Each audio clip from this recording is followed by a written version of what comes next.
தமிழ்மொழி வளர்ச்சி. வள்ளுவன் தன்னை உலகினுக்கே தந்து வான்புகழ் கொண்ட தமிழ்நாடு குமரிமுனையில் ஆர்ப்பரிக்கும் அலைகளுக்கு நடுவே அமைதியின் திருவுருவாய் நிமிர்ந்து நின்று தமிழ்ச் சமூகத்தை என்றென்றும் வழிநடத்தும் ஐயன் திருவள்ளுவரின் வானுயரச் சிலை எழுப்பப்பட்ட வெள்ளி விழா ஆண்டினை தமிழ்கூறும் நல்லுலகம் அண்மையில் கொண்டாடி மகிழ்ந்தது. இத்தரணியில் கடலும் மலையும் உள்ளவரை நிலைத்து நிற்கும் வகையில் முத்தமிழறிஞர் கலைஞர் அவர்களால் அமைக்கப்பட்ட திருவள்ளுவரின் பெருஞ்சிலைக்கு பேரறிவு சிலை என பெயரிட்டு அழைக்கலாம் என அறிவித்தவர் நமது மாண்புமிகு தமிழ்நாடு முதலமைச்சர் அவர்கள்.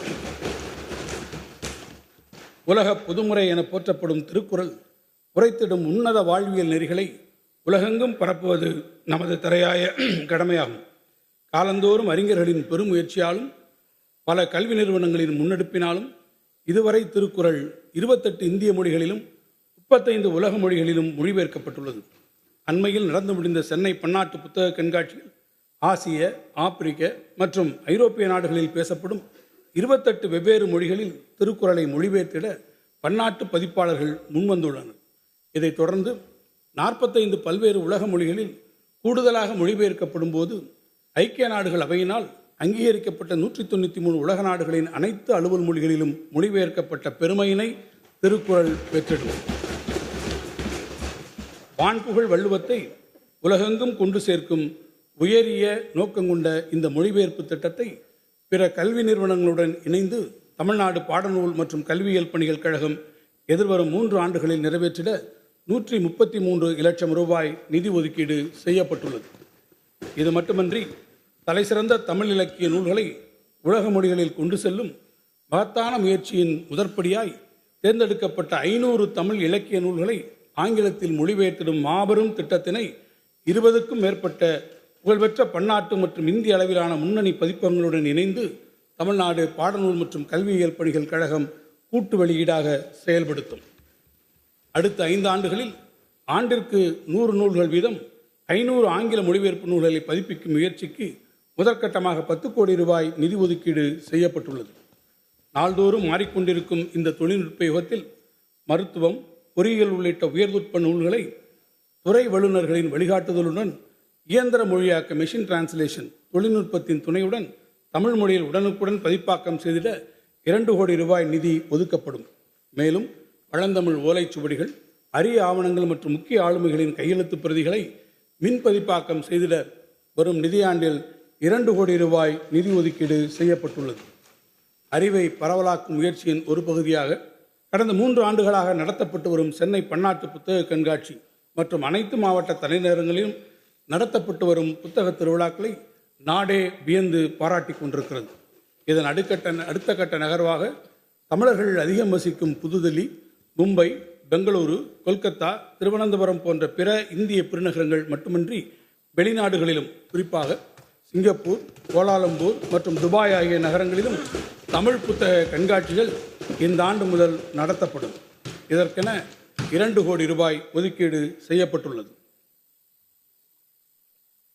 வெளிநாடுகளில் வாழும் தமிழர்களின் இளைய தலைமுறையினருக்கும் தமிழ் மரபை முறையாக அறிமுகம் செய்திடும் வகையில் அயலக தமிழர் நல வாரியம் மூலம் அவர்களுக்கு தமிழ் மொழி மற்றும் நாட்டுப்புற கலைகளை பயிற்றுவிக்கும் 100 தமிழாசிரியர்கள் மற்றும் கலைஞர்களை கொண்டு நேரடி வகுப்புகள் நடத்திட 10 கோடி ரூபாய் நிதி ஒதுக்கீடு செய்யப்பட்டுள்ளது.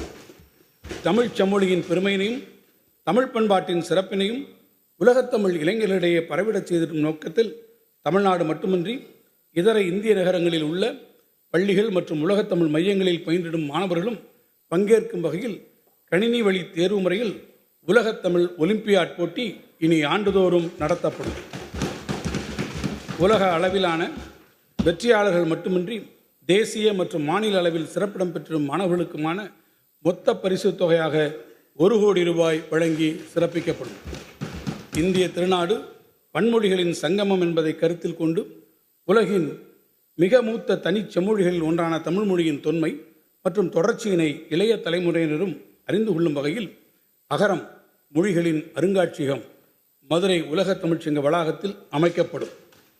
திராவிட மொழி குடும்பத்தின் மூத்த தமிழ் மொழிக்கும் இதர இந்திய மொழிகளுக்குமான மொழியியல் உறவு, தென்னிந்திய பழங்குடி மக்கள் பேசும் மொழிகள் குறித்த பதிவுகள், பாறை ஓவியங்கள் தொடங்கி கல்வெட்டுக்கள், அச்சுக்கலை வழியே கனித்தமிழ் வரையிலான தமிழ் மொழியின் நீண்ட பயணம் குறித்த பல அரிய பதிவுகள் உயர் தொழில்நுட்ப வசதியுடன் இந்த மொழிகளின் அருங்காட்சியகத்தில் இடம்பெறும்.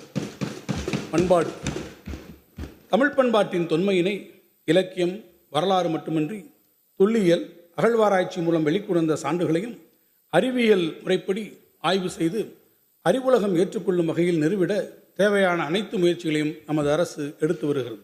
தமிழ்நாட்டின் பல்வேறு இரும்புக்கால தொல்லியல் தளங்களில் சேகரிக்கப்பட்ட சான்றுகள் குறித்து உலக புகழ்பெற்ற ஆய்வகங்களில் இருந்து பெறப்பட்ட ஆய்வு முடிவுகளின் அடிப்படையில் தமிழ் நிலப்பரப்பில் 5300 ஆண்டுகளுக்கு முன்னரே இரும்பு உருக்கும் தொழில்நுட்பத்தின் அறிமுகம் ஏற்பட்டுள்ளது எனும் வரலாற்று சிறப்புமிக்க அறிவிப்பை மாண்புமிகு தமிழ்நாடு முதலமைச்சர் அவர்கள் அண்மையில் உலகிற்கு அறிவித்தார்கள். உலகின் தலைசிறந்த தொல்லியல் ஆய்வாளர்களும் தேசிய அளவிலான தொழில்நுட்ப வல்லுநர்களும் இந்த ஆய்வு முடிவுகளை வரவேற்றும் பாராட்டியும் உள்ளனர். இரும்பின் தொன்மை குறித்தும் பழந்தமிழரின் தொழில்நுட்ப திறன் குறித்தும் வெளியான இந்த ஆராய்ச்சி முடிவுகளை உலகத் தமிழர்கள் பெருமகிழ்ச்சியோடு கொண்டாடி மகிழ்ந்தார்கள் என்பதை இம்மாமன்ற உறுப்பினர்கள் நன்கறிவார்கள். இவ்வேளையில் 3 ஆண்டுகளுக்கு முன்னர் இம்மாமன்றத்தில் பெருமிதத்தோடு மாண்புமிகு முதலமைச்சர் அவர்கள் அறிவித்த வரலாற்றில் இடம்பெறவிருக்கும் வாசகத்தை நாம் நினைவுகூர்ந்து இரும்பின் உறுதியோடு உறக்கச் சொல்லுவோம்.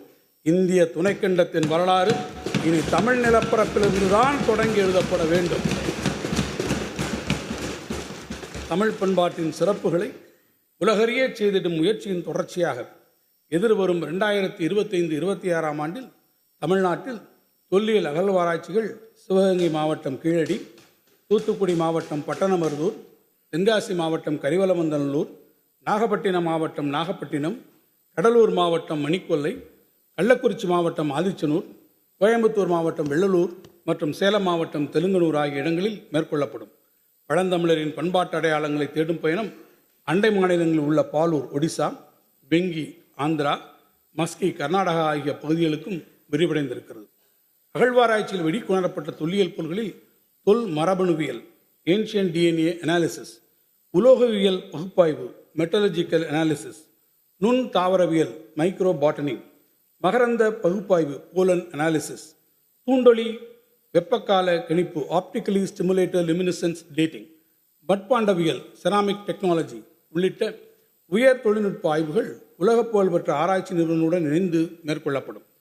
வரும் நிதியாண்டில் தொல்லியல் அகழ்வாராய்ச்சி மற்றும் அறிவியல் ஆய்வுகள் மேற்கொள்ள 7 கோடி ரூபாய் நிதி ஒதுக்கப்படும். மேலும் தென்கிழக்கு ஆசியா, மத்திய தரைக்கடல் பகுதி, அரேபிய தீபகற்பம் மற்றும் ரோம பேரரசு பகுதிகளுடன் பழந்தமிழர் மேற்கொண்டிருந்த கடல்வழி வணிகச் சிறப்பினை வெளிக்கொணரும் வகையில் பல்வேறு ஆழ்கடல் அகழ்வாய்வுகளை தமிழ்நாட்டின் கடற்கரை பகுதிகளில் மேற்கொள்ள திட்டமிடப்பட்டுள்ளது. முதற்கட்டமாக இந்த ஆண்டு புகழ்பெற்ற தொல்லியல் அறிஞர்களின் ஆலோசனையுடனும் முன்னணி தொழில்நுட்ப நிறுவனங்களின் துணையோடும் காவிரி பூம்பட்டினம் முதல் நாகப்பட்டினம் வரை விரிவான ஆழ்கடல் அகழ்வாய்வு மேற்கொள்ளப்படும். தமிழ்நாடெங்கும் மேற்கொள்ளப்படும் அகழ்வாராய்ச்சிகளில் வெளிக்கொணரப்பட்ட தொல்லியல் பொருட்களை உயர் தொழில்நுட்ப வசதிகள் துணை கொண்டு அழகுற காட்சிப்படுத்தும் வகையில் அருங்காட்சியகங்கள் அமைப்பதன் மூலம் தமிழ் பண்பாட்டின் பெருமையை உலகிற்கு உரிய முறையில் பறைசாற்றிட முடியும் என இந்த அரசு கருதுகிறது.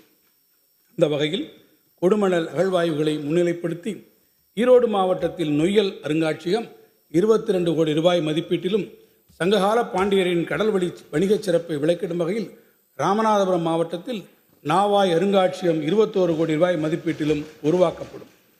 சிந்துவெளி பண்பாட்டு கண்டுபிடிப்பின் 100ஆண்டு நிறைவை ஒட்டி சென்னை எழும்பூர் அருங்காட்சியகத்தில் சிந்துவெளி பண்பாட்டு அரங்கம் உருவாக்கப்படும்.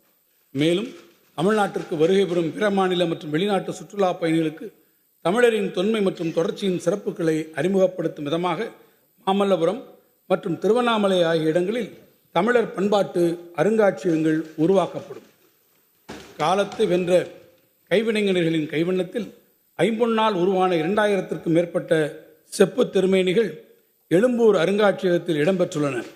சிற்ப அமைதி, உடல்நிகழ் தோற்றத்தன்மை, எழில்மிகு முத்திரைகள் கொண்ட சிற்பத் திருமேனிகளை வெளிநாட்டவரும் கண்டு வியக்கும் வகையில் மரபுசார் கட்டளைக்கலை வடிவமைப்புடன் கூடிய காட்சி அரங்கம் ஒன்று 40 கோடி ரூபாய் மதிப்பீட்டில் எழும்பூர் அருங்காட்சியக வளாகத்தில் அமைக்கப்படும். உடனுக்குடன் செய்திகளை தெரிந்து கொள்ள சன் நியூஸ் பெல் ஐகானை கிளிக் பண்ணுங்க.